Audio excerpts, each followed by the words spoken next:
क्या आप जानते हैं कि माँ लक्ष्मी का प्रादुर्भाव राधाष्टमी से लेकर श्राद्ध पक्ष की अष्टमी के बीच में हुआ था? तो इस बार 23 सितंबर से लेकर 7 अक्टूबर तक महालक्ष्मी अनुष्ठान का आयोजन किया जाएगा, क्योंकि इसी समय हुआ था माँ लक्ष्मी का प्रादुर्भाव। तो अगर आप इस अनुष्ठान का हिस्सा बनना चाहते हैं तो स्क्रीन पे दिए गए नंबरों पर जरूर संपर्क करें।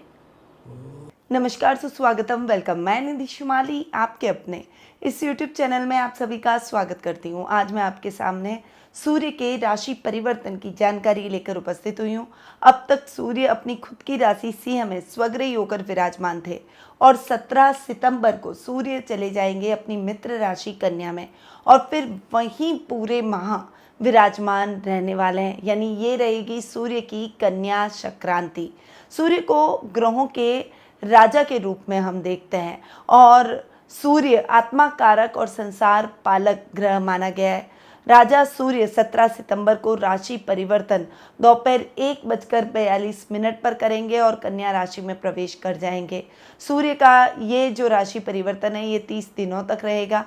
इस तरह सूर्य 18 अक्टूबर को सुबह 1:42 पर कन्या राशि से तुला राशि में प्रवेश कर जाएंगे। सूर्य को राशि चक्र पूरा करने में 1 साल का समय लगता है। ऐसे में सूर्य के कन्या राशि में आने से कई राशियों को फायदा और कईयों को नुकसान भी हो सकता है। तो क्या फायदा होगा, क्या नुकसान होगा, किसे सावधान रहना चाहिए और किसे इस समय का लाभ उठाना चाहिए, उसके बारे में जान लेते हैं। तो शुरू करते हैं सूर्य के राशि परिवर्तन की जानकारी। और सभी 12 राशियों का जो राशि परिवर्तन है सूर्य का, इसका 12 राशियों पर जो प्रभाव है उसकी जानकारी अब मैं आपको देने वाली हूँ। सूर्य के इस राशि परिवर्तन का प्रभाव सभी 12 राशियों पर कैसा रहने वाला है उसके बारे में अब मैं आपको जानकारी दूंगी। साथ ही आपको मैं सूर्य से संबंधित कुछ विशेष उपाय भी राशि के अनुसार बताने वाली हूँ। तो वीडियो के अंत तक मेरे साथ बने रहिए। शुरुआत करते हैं प्रथम राशि यानी मेष राशि से। आपकी राशि के लिए सूर्य पंचम भाव के स्वामी हैं और जाकर बैठ रहे हैं रोग भाव में। सूर्य का रोग भाव में जाकर बैठना नेत्र संबंधी समस्या बढ़ा सकता है। साथ ही हृदय से संबंधित रोगियों को भी इस समय थोड़ा सा सावधान रहने की आवश्यकता है। हालांकि विद्यार्थी वर्ग को इस समय बहुत अच्छा लाभ प्राप्त होगा। मेडिकल के स्टूडेंट्स को अपने कार्य क्षेत्र से संबंधित, अपनी पढ़ाई से संबंधित कुछ शुभ समाचार प्राप्त होते हुए दिखाई देंगे। आप अपने लक्ष्य को जरूर अर्जित करेंगे। करियर में आ रही दिक्कतें और परेशानियां भी खत्म होती हुई दिखाई देगी और संतान संबंधी बाधा भी समाप्त हो जाएगी। पीले पुष्प, हल्दी, तिल जल में मिलाकर सूर्य को अर्घ देना चाहिए। कार्य क्षेत्र में उच्च पद की इससे प्राप्ति होगी। बढ़ते हैं आगे और जान लेते हैं वृषभ राशि के लिए सूर्य के परिणाम। आपके लिए सूर्य चतुर्थ भाव के स्वामी है और पंचम भाव में जाकर विराजमान हो रहे हैं। सूर्य का पंचम भाव में जाकर बैठना आपके करियर में आ रही दिक्कतों को, समस्याओं को समाप्त करेगा। विद्यार्थी वर्ग को थोड़ी सी अधिक परिश्रम की आवश्यकता रहेगी, परंतु इस समय आपके मान सम्मान और प्रसिद्धि में वृद्धि होगी। कलाकारों को इस समय मान सम्मान प्राप्त होगा। आर्थिक स्थिति और अधिक उन्नत होगी। माँ के साथ संबंध और अधिक प्रगाढ़ होते हुए दिखाई देंगे और इस समय नए वाहन की खरीदारी, नए घर की खरीदारी, प्रॉपर्टी से संबंधित अटके हुए मामलों में विशेष लाभ प्राप्त करेंगे। सफ़ेद चंदन, सफ़ेद पुष्प और दूध को जल में मिलाकर सूर्य देव को, इस राशि वालों को अर्घ देना चाहिए। इससे आपके जीवन में अटकी हुई योजनाएं चल निकलेगी और उससे बड़ा लाभ प्राप्त होगा। बढ़ते हैं आगे और जान लेते हैं मिथुन राशि का हाल। आपके लिए सूर्य तृतीय भाव के स्वामी है और चतुर्थ भाव में जाकर विराजमान होने वाले हैं।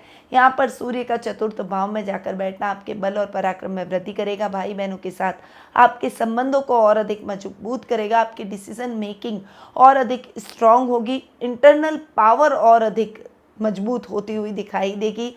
इस समय आपको अपनी माँ से वाद विवाद की स्थितियों से बचना चाहिए और ओवर कॉन्फिडेंट होकर कोई भी गलत डिसीजन न लें जिससे नुकसान की स्थितियाँ बढ़ जाए। जल में तिल, दुर्वा और पुष्प मिलाकर सूर्य देव को अर्घ दें। गाय को चारा खिलाएं, इससे सुख और ऐश्वर्य में वृद्धि होगी। अब बढ़ते हैं हम कर्क राशि पर।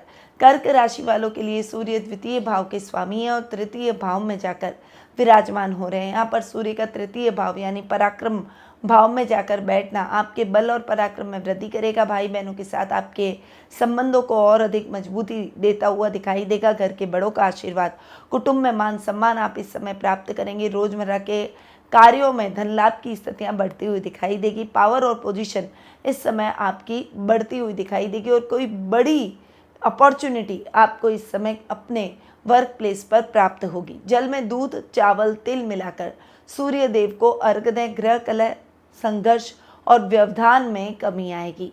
बढ़ते हैं आगे और जान लेते हैं सिंह राशि के लिए सूर्य के परिणाम।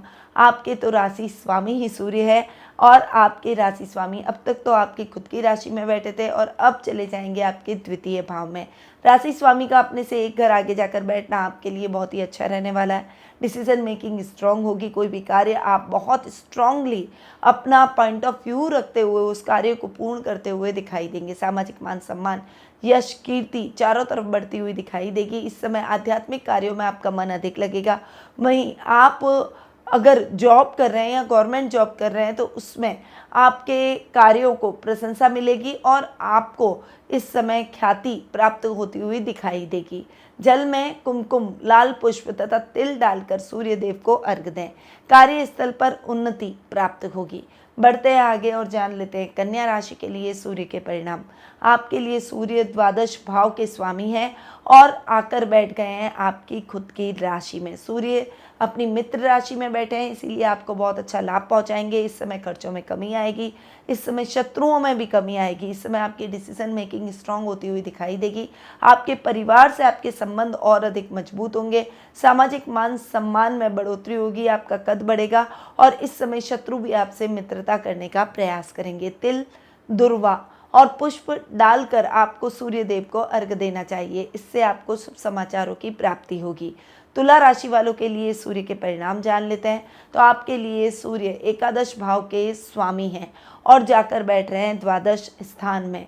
यहाँ पर द्वादश भाव में सूर्य का बैठना धन संबंधी समस्याओं को कम करेगा, आर्थिक स्थिति को ठीक करेगा, नुकसान की स्थितियाँ कम करता हुआ दिखाई देगा। वहीं आपकी पोजीशन और पावर को बढ़ाएगा। इस समय आपका सर्कल और लेवल बढ़ता हुआ दिखाई देगा। इस समय आपकी डिसीजन मेकिंग स्ट्रांग होगी और सामाजिक कार्यक्रमों में आपकी भागीदारी बढ़ेगी। सफ़ेद चंदन, चावल, दूध, जल में मिलाकर भगवान सूर्य को अर्घ दें। इससे बाहरी संबंधों से व्यवसाय में अच्छा लाभ होगा। बढ़ते हैं आगे और जान लेते हैं वृश्चिक राशि का हाल। आपके लिए सूर्य दसम भाव के स्वामी हैं और एकादश भाव में जाकर विराजमान हो रहे हैं। यहाँ पर कर्मेश का अपने से एक घर आगे जाकर बैठना आपके लिए बहुत ही अच्छे शुभ संकेत लेकर आया है। वर्क प्लेस पर टारगेट रखकर कार्य करेंगे तो डेफिनेटली उस टारगेट को जरूर अचीव करेंगे। इस समय आपको अपने पिता से आर्थिक लाभ प्राप्त होगा। सरकारी योजनाओं से भी विशेष लाभ की स्थितियां आपको देखने को मिलेगी। इवन सरकारी काम कोई अटके हुए हैं तो वो द्रुत गति से संपन्न होते हुए दिखाई देंगे। कुलीग्स में आपकी एक पहचान बनेगी और आप कईयों के लिए आइडियल बनते हुए दिखाई देंगे। इस समय डिसीजन मेकिंग स्ट्रांग रखकर कार्य करेंगे तो डेफिनेटली आपको लाभ प्राप्त होगा। मेडिकल की स्टूडेंट्स का परिणाम सकारात्मक रहेगा। कुमकुम, लाल पुष्प, तिल जल में मिलाकर सूर्य देव को अर्घ दें। इससे विदेश यात्रा के योग बनेंगे। आप अब बढ़ते हैं आगे और जान लेते हैं धनु राशि के लिए सूर्य के परिणाम। आपके लिए सूर्य नवम भाव के स्वामी और दशम भाव में जाकर यानी कर्म भाव में जाकर विराजमान हो रहे हैं। यहाँ पर आपके भाग्येश का अपने से एक घर आगे जाकर बैठना आपके भाग्य में निरंतर वृद्धि करेगा। इस समय धार्मिक अनुष्ठानों में आपका मन अधिक लगेगा। घर में भी कोई धार्मिक अनुष्ठान आप ऑर्गेनाइज करते हुए दिखाई देंगे। इस समय वायु और जल यात्राएं अधिक रहेगी, परंतु वो यात्राएं आपके लिए सुखद और मंगलमय रहेगी। इस समय युवक युवतियां जो नौकरी की तलाश कर रहे हैं उनकी तलाश खत्म हो जाएगी। गवर्नमेंट जॉब की जो बच्चे तैयारी कर रहे हैं उनको सक्सेस हासिल होगी, परंतु इस समय वर्क प्लेस पर आपको अपने सहकर्मियों के साथ तालमेल बनाकर रखना है। किसी भी कंट्रोवर्सी से आपको बचना होगा। हल्दी, केसर और पीले पुष्प जल में डालकर सूर्य देव को अर्घ दें। इससे हर क्षेत्र में विजय की प्राप्ति होगी। अब आते हैं मकर राशि पर। आपकी राशि के लिए सूर्य अष्टम भाव के स्वामी हैं और जाकर बैठ रहे हैं आपके भाग्य स्थान में। सूर्य का अपने से एक घर आगे जाकर बैठना आपके कार्यों में निरंतर एक सिस्टमैटिक तरीके से किए गए कार्यों में सफलता लेकर आएगा। इस समय आप सोच समझकर डिसीजन लेंगे, रिस्की कामों में अचानक धन लाभ के योग बनेंगे। इस समय आपका भाग्य आपका साथ देगा और अधूरे पड़े हुए कार्य भी द्रुत गति से पूर्ण होंगे। इस समय अजनबियों से थोड़ा सा आपको बचना चाहिए और गुप्त शत्रुओं से भी सावधान रहें। काले नीले पुष्प तिल जल में मिलाकर सूर्य देव को अर्घ्य दें, गरीबों को भोजन कराएं। इससे आपको अपना अधिकार प्राप्त होगा। बढ़ते हैं आगे और जान लेते हैं कुंभ राशि वालों के लिए सूर्य के परिणाम। आपके लिए सूर्य सप्तम भाव के स्वामी है और अष्टम भाव में जाकर विराजमान हो रहे हैं। यहाँ पर सूर्य का अष्टम भाव में जाकर बैठना आपके कार्य में निरंतर सफलता दिलवाएगा। इस समय यात्राएं आपके लिए सुखद और मंगलमय रहेगी। जीवन साथी का साथ और सहयोग भरपूर देखने को मिलेगा, उनसे आर्थिक लाभ प्राप्त होगा। अगर किसी को मन ही मन चाहते हैं तो उसे अपने मन की बात जरूर रखें, वो आपकी बातों को समझेगा। इस समय आपके नए मित्र बनते हुए दिखाई देंगे। जल में तिल, काले उड़द, सरसों मिलाकर सूर्य देव को अर्घ दें, इससे विरोधी समाप्त हो जाएंगे। अब बढ़ते हैं आगे और जान लेते हैं मीन राशि का हाल। आपकी राशि के लिए सूर्य षष्ठम भाव के स्वामी हैं और सप्तम भाव में जाकर विराजमान हो रहे हैं। यहाँ पर शत्रुओं की संख्या में सूर्य कमी लाते हुए दिखाई देंगे। सूर्य के परिणाम आपको बहुत अच्छे मिलेंगे। ननियाल से आर्थिक लाभ प्राप्त होगा। इस समय स्वास्थ्य संबंधी समस्याओं से भी आपको मुक्ति मिलेगी। खासकर त्वचा, नेत्र और हृदय संबंधी जो रोगी हैं उनको स्वास्थ्य लाभ विशेष रूप से प्राप्त होने के प्रबल योग बन रहे हैं। इस समय कोई भी कार्य जल्दबाजी में करने की अपेक्षा शांति से अपने कार्यों को करने का प्रयास करें। गलत आदत से आप छूट जाएंगे। इस समय कुछ गुड हैबिट्स आपके जीवन में आ जाएगी जो कि आपके उन्नति के मार्ग को प्रशस्त करेगी। हल्दी, केसर, पीले पुष्प और तिल मिलाकर सूर्य देव को अर्घ दें, इससे आपको सम्मान प्राप्त होगा। तो ये है सूर्य का राशि परिवर्तन जो कि लेकर आ रहा है 12 राशियों के लिए उत्तम और सफलतादायक परिणाम। आप भी अगर अपनी जन्म पत्रिका के माध्यम से अपने ग्रहों की स्थिति के बारे में जानना चाहते हैं, उत्तम योगों के बारे में जानना चाहते हैं, आपके जीवन में कौन से ग्रह दुष्प्रभाव दिखा रहे हैं, उनके कुछ विशेष उपायों के बारे में जानना चाहते हैं, तो आप टेलीफोनिक अपॉइंटमेंट और पर्सनल मीट के माध्यम से मुझसे जुड़ सकते हैं। अधिक जानकारी के लिए स्क्रीन पर दिए गए नंबरों पर कॉल या व्हाट्सएप करें या फिर मेरी वेबसाइट panditnmshimali.com पर जाकर भी अपना अपॉइंटमेंट बुक करवा सकते हैं। अब मैं अपनी वाणी को यहीं विराम देती हूँ। स्वस्थ रहिए, व्यस्त रहिए, मस्त रहिए और हमेशा मुस्कुराते रहिए। जय श्री राधे कृष्णा।